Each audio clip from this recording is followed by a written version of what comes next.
Welcome back, friends. Hey, how are you? How you been? I've been pretty good. Yeah? I mean, I know you're talking to them, but I've been pretty good. I'm talking to you too. Yeah, how you been? Good.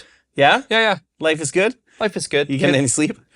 Yeah, the kids are sleeping actually. Yeah. Yeah, that's good. I've been staying up late. Yeah. Yeah. Yeah. Yeah. Instagram?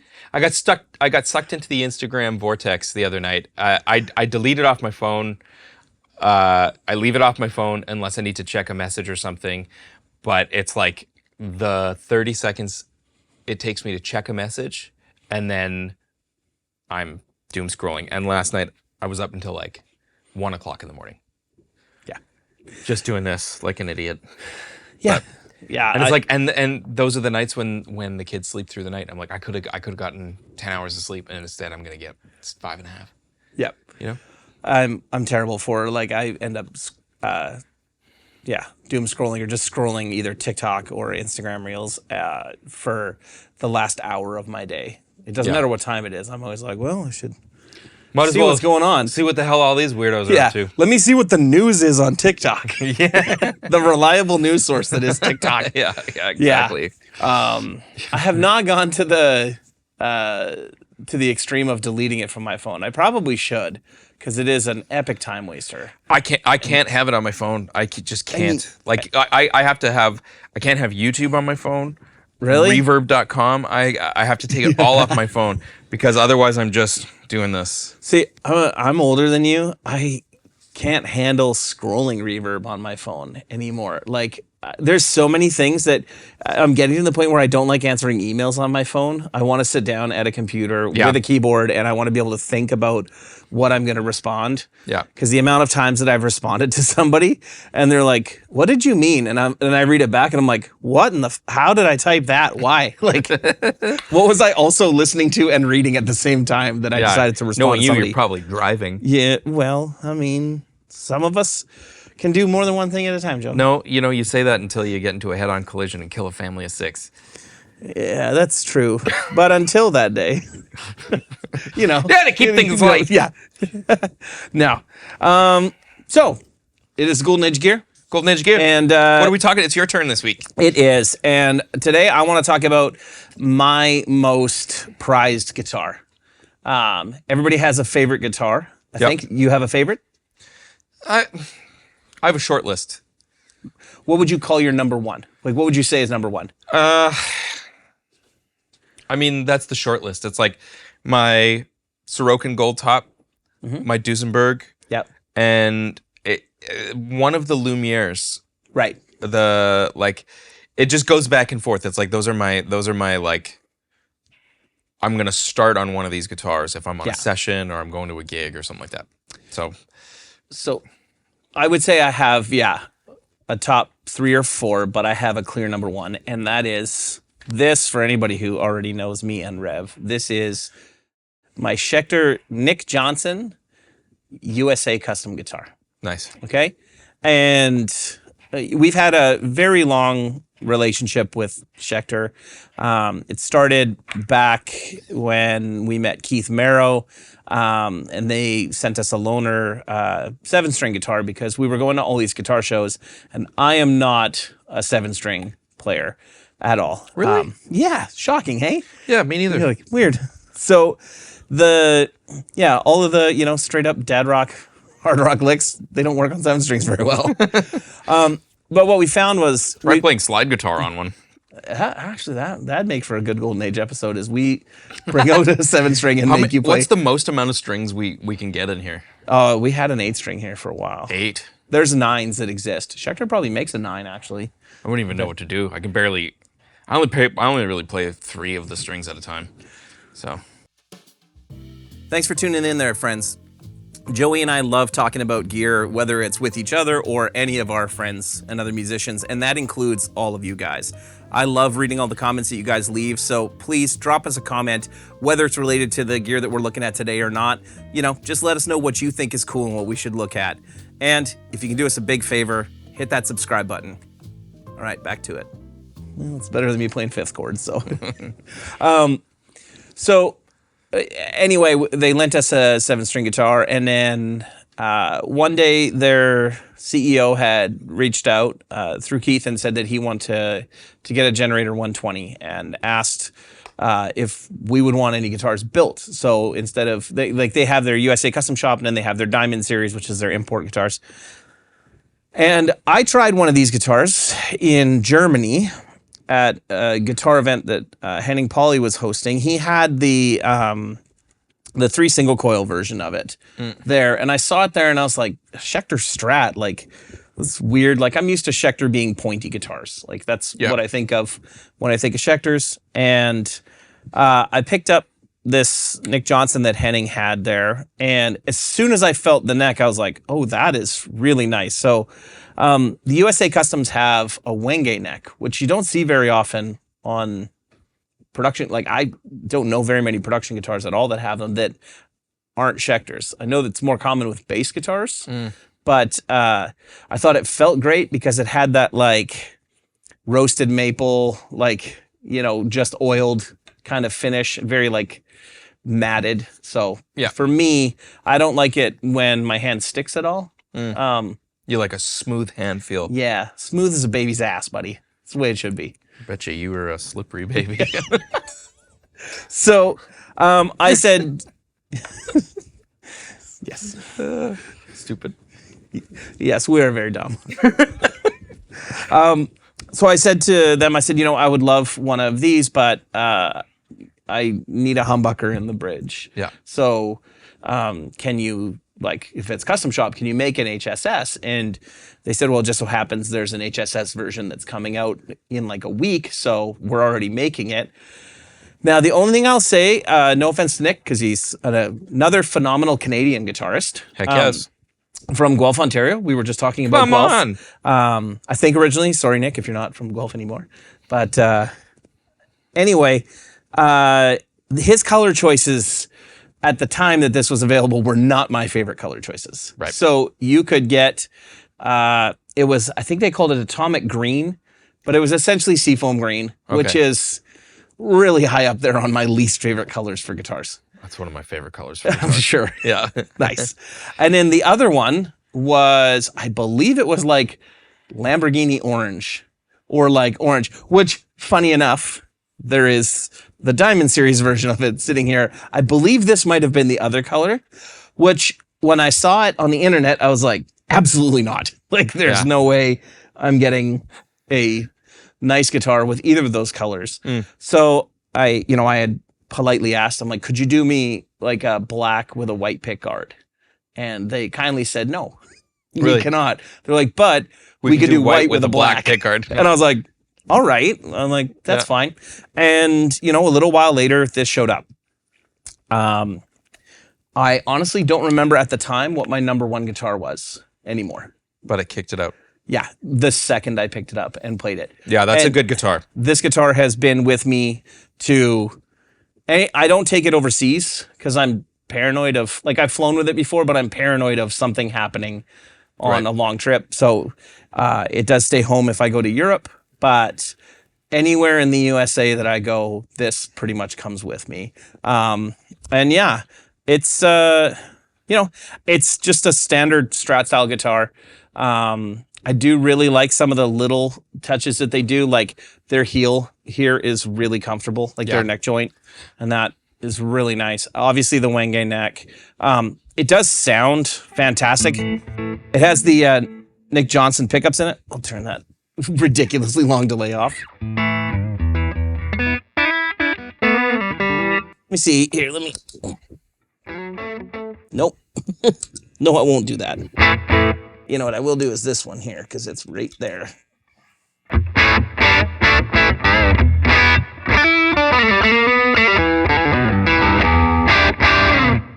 want to try it? Yeah. Yeah, I do. You said you recently just got one of your Strats overhauled, so I'm curious what you think of this versus that.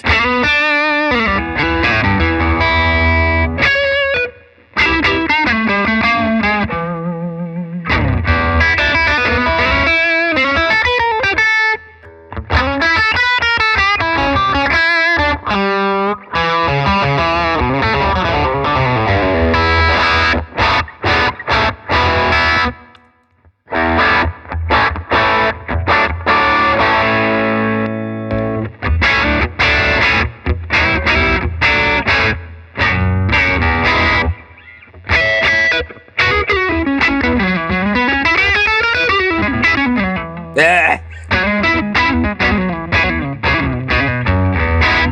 it feels great. Yeah. Feels really good.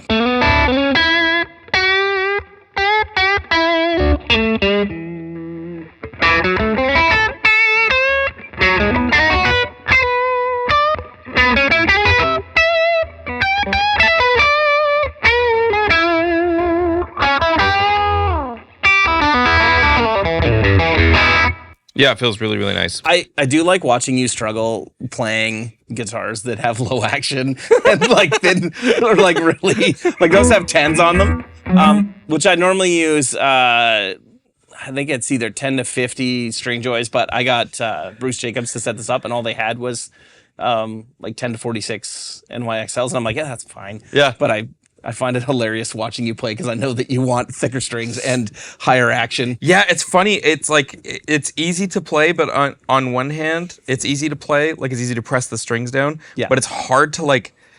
I find it really hard to get a great. Like this sounds great in your hands. When I'm playing it, I have a really hard time getting a sound out of it. You know, like it kind of. Yeah, I don't know. It's weird. Did I just unplug us again? I totally did. There's something about having high action where I can kind of like get my fingers around the stupid little. But yeah, it's hard to compare to my Sir that I had overhauled because the Sir has flat wounds and I think it's got 14s on it, and you know the action is like. Actually, it's not crazy. I had the guy, Richard is his name. He's a new tech to me that I've been using here in Winnipeg, and he's fantastic. RSM Guitar Works, I think, or RSM. He just works out of his house, but he's phenomenal. Really, really good. So if you're in Winnipeg and you need some work done on your guitar, those guys are great. Or he is great. Yeah. It's a lovely guitar. I mean, I feel like I've been playing this quite a bit lately because we've been spending so much time together. So it's... Yeah. Yeah, it's a beauty. And the finish is really nice. Like it's not. I mean no. Like I really mean no disrespect to Schecter. It's just I didn't realize that this kind of thing is in their wheelhouse. Yeah. You know, the finish looks really good. So when I got it, I don't know how easily you guys will be able to see it. When I got it, it had all of this really nice checking on it. But there were no nicks or dings or any of the actual paint chips or anything off of it. That's all you. Yeah, me and Sean and anyone else here. I mean, this goes to Nam, and it's, you know, a guitar that anybody who watches our Gear and Beer live streams has seen, you know, hundreds of times. And people will show up at our Nam booth and be like, is that your Schecter? And I'm like, yeah, here, take it for a spin. Like, I mean, I've knocked it over I don't know how many times. It seems to be fairly indestructible. So yeah, it's good. And I mean, they're you know, USA instruments, so they are not inexpensive. Like I said, I traded for it, so you know, it was a really good deal for me. The Diamond series guitars, which is why I have this one here, and I'll talk about some of the differences between the two.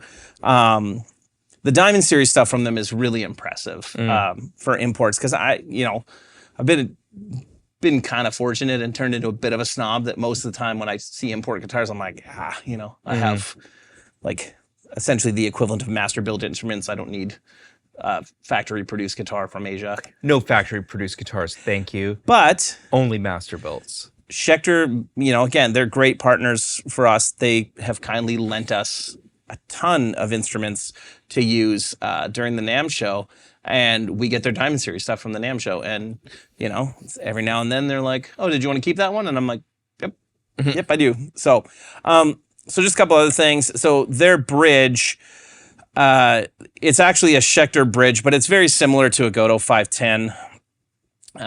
If you have any guitars that have that. I mean, I have changed nothing on here besides strings.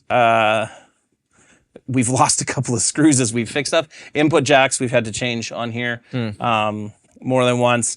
And I have done pots, and I will say that the pots that came on this haven't been great. Like even this one, although I think we might have determined that it was our switcher, but like there was some noise in the volume pot. I've had some minor issues, but Nothing major. The other, like, probably the biggest thing to say about this is that I have never had to worry about this guitar in the winter here. Right. Like I'm sure, the first winter we had to file the fret ends because the wood probably shrunk enough. But since then, it's very rare that we do any real truss rod adjustments or anything on this. It is just incredibly stable. I also have, in November, I got they make a Telecaster version of Nick's guitar as well. So I got the Tele version from them in November, and same thing there. It has been perfectly stable all winter, which, I can't say the same for a lot of instruments, including high-end instruments. Like my Tom Anderson Raven that I have, killer guitar.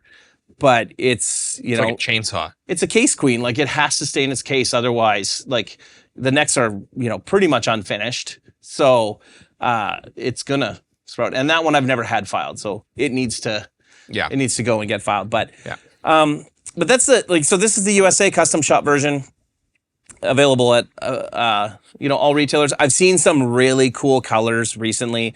A lot of the color over, like burst type things that they've been doing recently. Mm-hmm. And other like weird bursts that'll have like it'll be a transparent green, like flamed top. Yeah. And then like a bluey yellow burst. Oh, weird. Yeah. So not always my favorite, but cool. So if you ever get a chance to play one, make sure you pick one up and try it. And this is the import? This is the import version. So, So they're made in Indonesia. I don't know if it's World Music Instruments. I thought Worlds was Korea. I know PT Court is Indonesian, so it could be them. You want to see how it sounds? Sure. The pickups in it are, in the USA, are custom Nick Johnston pickups.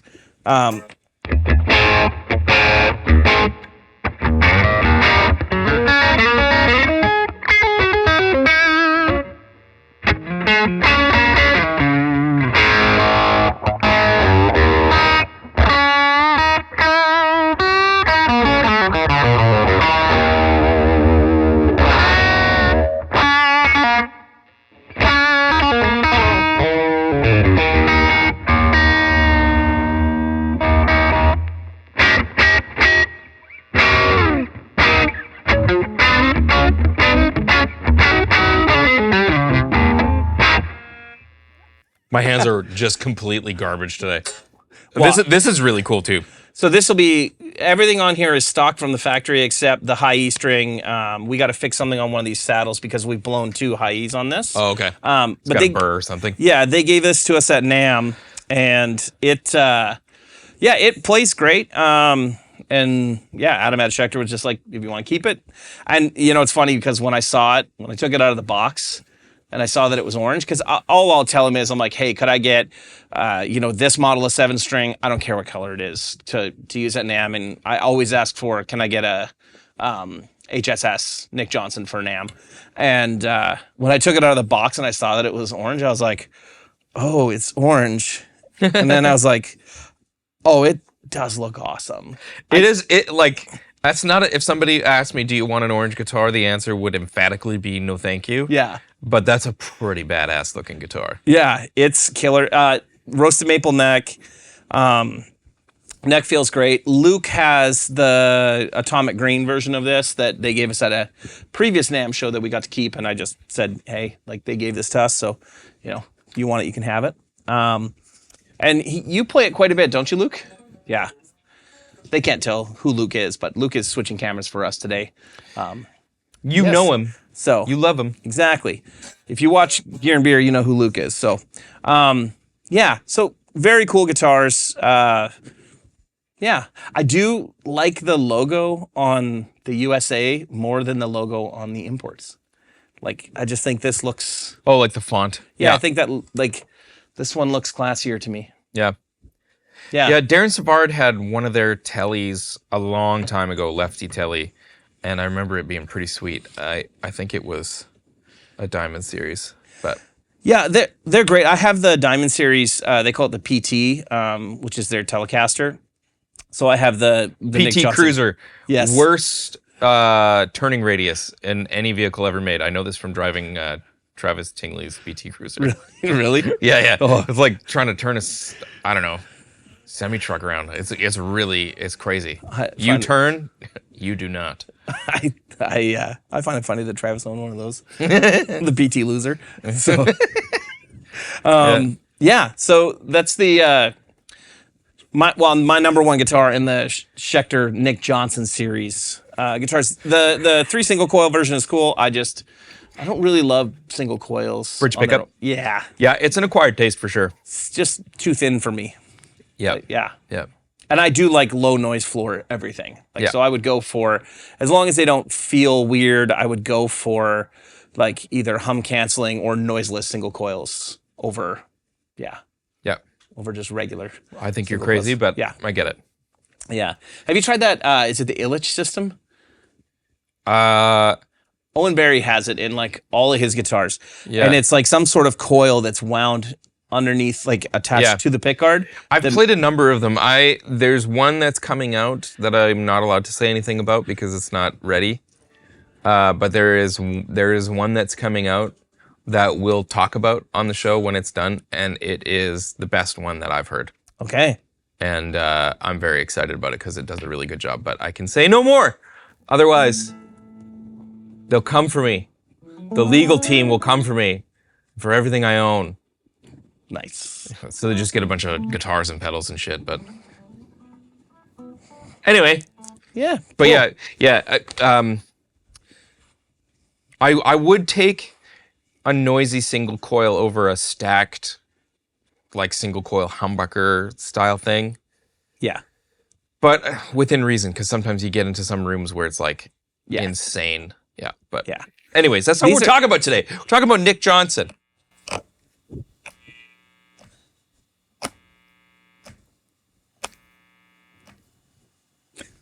Yeah. That's it. Schecter USA Custom Shop stuff is awesome. Hell yeah. Even the metal guitars too. So that is so loud. Our mechanic friends next door are mechanicking. Yeah. They're running a jackhammer next door right now. But anyway, if you get a chance to check one out, Please check do. one out and let us know in the comments if you guys have ever played any of the pointy Schecter stuff. Yeah. Love to know.